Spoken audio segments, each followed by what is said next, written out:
Thyroid के लिए कौन कौन से प्राणायाम करने आवश्यक हैं व कौन कौन सी क्रियाएं करनी आवश्यक है। तो सर्वप्रथम थायराइड के लिए उज्जाई प्राणायाम अत्यंत लाभप्रद माना गया है। तो आइए देखते हैं उज्जाई प्राणायाम का अभ्यास किस प्रकार करें। सर्वप्रथम किसी भी सुविधानुसार आसन में बैठें। जैसे मैं अभी सिद्धासन में बैठी हूँ, तो आप सिद्धासन, सुखासन या पद्मासन, वज्रासन आदि आसनों का चयन कर सकते हैं। उज्जाई प्राणायाम का अभ्यास करें। इसके लिए आप मुद्रा का चयन भी अत्यंत ध्यानपूर्वक करें। थायराइड हेतु 2 मुद्राओं का वर्णन मिलता है, शून्य मुद्रा व पृथ्वी मुद्रा। शून्य मुद्रा हेतु आप अपनी मध्यमा अंगुली को अंगूठे के मूल भाग से लगाएं। शेष 3 अंगुलियां सीधी रखें। इस प्रकार यह शून्य मुद्रा होती है। तो दोनों हाथों से हम मुद्रा बनाएं।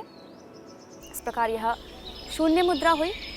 तत्पश्चात द्वितीय मुद्रा होती है पृथ्वी मुद्रा, जिसमें कि आप अपनी तृतीय अंगुली अनामिका जिसे कहते हैं, उस अंगुली को अंगूठे के प्रारंभिक भाग से लगाएं। शेष 3 अंगुलियां सीधी रखें। इस प्रकार यह शून्य मुद्रा होती।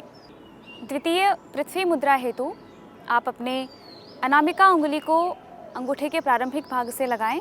शेष 3 अंगुलियां सीधी रखें। इस प्रकार मुद्रा का चयन करते हुए आप उज्जाई प्राणायाम करें। दोनों आंखें बंद करें, श्वास पूरी बाहर छोड़ें, गले को टाइट करें तथा नासिका से व गले से आवाज़ करते हुए श्वास को अंदर भरें।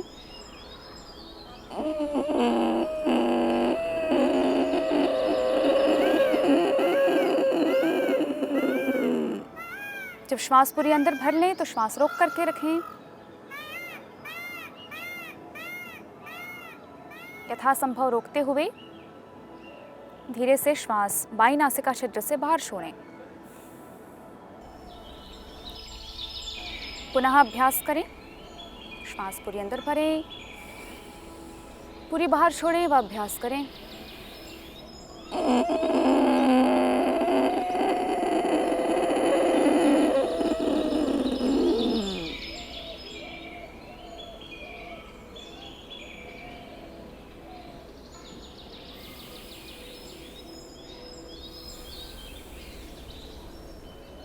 इस प्रकार हमने देखा उज्जाई प्राणायाम किस प्रकार किया जाता है। उज्जाई प्राणायाम आपके गले पर दबाव डालते हुए आपकी थायराइड ग्रंथि को, आपकी थायराइड ग्लैंड को पूर्ण रूप से स्वस्थता प्रदान करता है तथा उसे सुचारू रूप से चलाने में सहायता प्रदान करता है। तत्पश्चात उज्जाई के बाद हम करेंगे कपालभाति प्राणायाम, तदनंतर अनुलोम विलोम, भ्रामरी व उत्कीर्थ प्राणायाम देखेंगे। तो आइए कपालभाति प्राणायाम करें। फोर्सफुली एक्सलेशन पे ध्यान दें। पेट को प्रेशर के साथ अंदर की ओर दबाएं।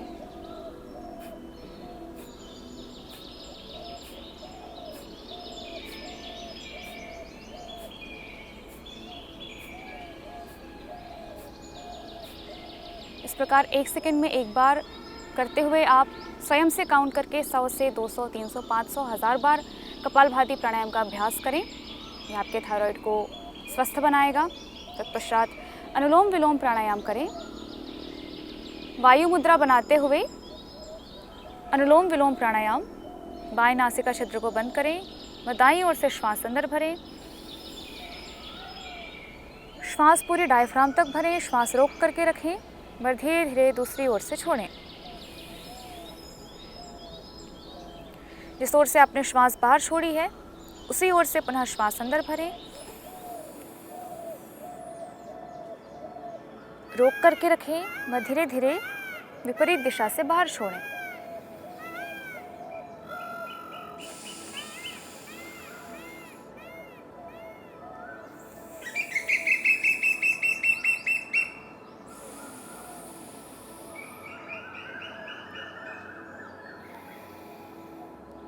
इस प्रकार अनुलोम विलोम प्राणायाम का अभ्यास किया हमने। तत्पश्चात देखते हैं भ्रामरी व उत्कीर्थ प्राणायाम। तो भ्रामरी प्राणायाम हेतु सर्वप्रथम अपनी पहली अंगुली, तर्जनी अंगुली को माथे पर रखें। शेष 3 अंगुलियां आंखों पर रखें।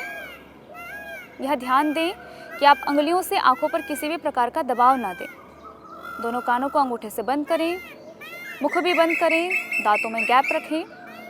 पूरी श्वास भरते हुए मुख से ओंकार का नाद करें, भ्रमर की तरह गुंजन करें।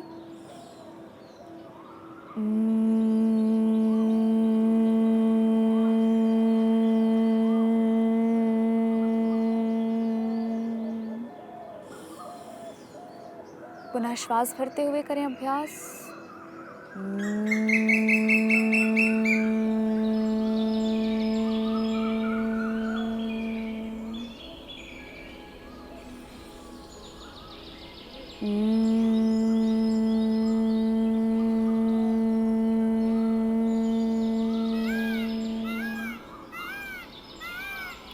भ्रामरी के पश्चात करेंगे उद्गीत प्राणायाम।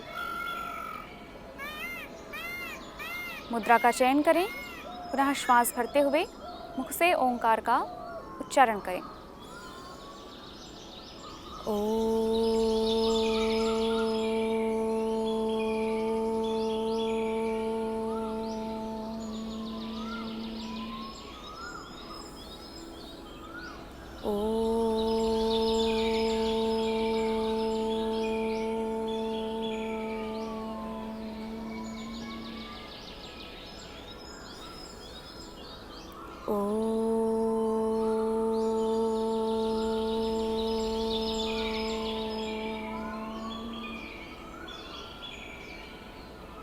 इस प्रकार भ्रामरी व उद्गीत प्राणायाम का अभ्यास करते हुए मन में एकाग्रता लाते हुए आप प्राणायामों का अभ्यास करें, जिससे आपके थायराइड की समस्याओं में लाभ मिलेगा। तत्पश्चात हम देखते हैं क्रिया जिसे सिंहासन कहा जाता है। इसके लिए आप सर्वप्रथम वज्रासन में बैठें। दंडासन से आते हुए वज्रासन में बैठें। पैरों में गैप करें, घुटनों को खोलें, अंगुलियां अंदर की ओर करें। जीभ बाहर निकालते हुए शेर की तरह दहाड़ें, क्योंकि आसन का नाम सिंहासन है, अर्थात सिंह के समान आपको दहाड़ना है। जीभ बाहर निकालते हुए शेर की तरह दहाड़ें।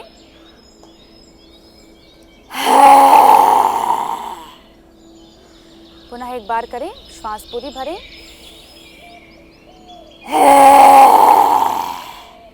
इस प्रकार अभ्यास करने के पश्चात दोनों हथेलियों को आपस में रगड़ें व गर्म हथेलियां अपने गले पर लगाएं व मसाज करें पूरी।